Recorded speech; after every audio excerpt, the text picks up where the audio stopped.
Luís Mascarenhas. Os Cabo Verde de esperança, esperança num dia no pôr de 2023.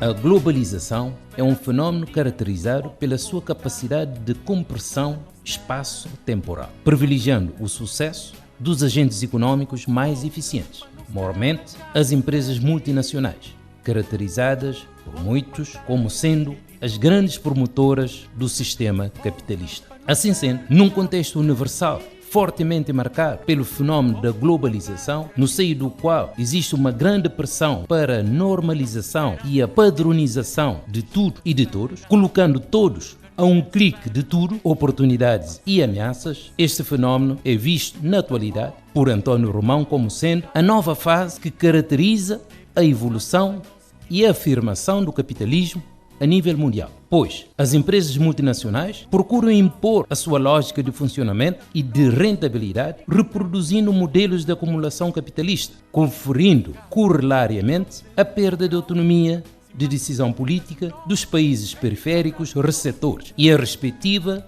reprodução de dependências econômicas e sociais. O fenómeno da globalização, num contexto de Guerra Fria, impôs assim, a partir da década de 60, a divisão de um mundo tripolar, seguindo o seguinte critério. Primeiro mundo, países capitalistas, desenvolvidos ou ricos. Segundo mundo, países socialistas. Terceiro mundo, países capitalistas, subdesenvolvidos ou pobres. Nesta perspectiva, a Assembleia Geral das Nações Unidas, ao proferir de forma unânime, a 8 de setembro de 2000, a histórica Declaração do Milênio das Nações Unidas, estabeleceu que o principal desafio a ser enfrentado naquela época era garantir que a globalização se tornasse uma força positiva para todos os povos do mundo, uma vez que, embora fosse reconhecido que este oferecesse grandes oportunidades, seus bônus eram compartilhados de maneira desigual pelas nações, com os países em desenvolvimento e economias em transição, enfrentando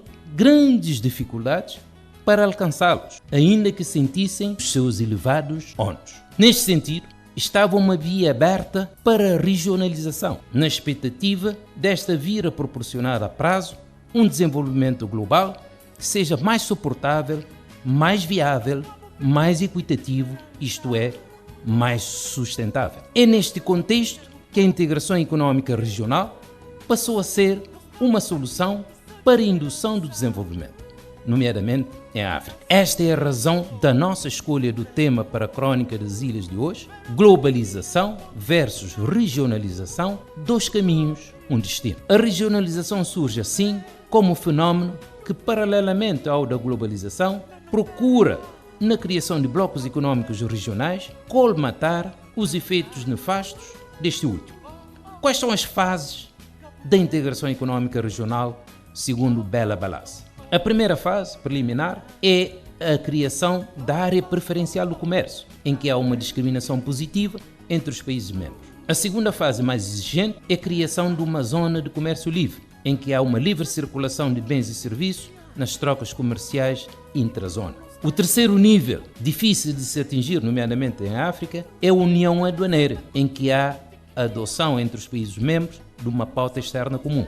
Um quarto nível, o mercado comum, em que há livre circulação de bens e serviços, pessoas e capitais, todos os fatores produtivos. E a última fase, a união política e econômica, em que há a criação de uma moeda única e de instituições supranacionais. No que concerne à experiência cabo-verdiana da integração econômica em África, a integração de Cabo Verde a nível da CEDEAO teve lugar logo a seguir a independência de Cabo Verde em 1975. Tem alguns fatores que nós consideramos fatores integradores, porque contribuem de facto para a dinamização do espaço econômico, social e político. Mas também tem fatores que são desintegradores, nomeadamente interesses de dominação e afirmação regional por parte de alguns países membros, efeitos de criação de outras zonas intra-CEDEAO, nomeadamente o EMOA, que integra alguns países francófonos, também membros da CEDEAO, que acaba por criar várias velocidades dentro de um mesmo espaço integrado, criando, em consequência, desequilíbrios internos.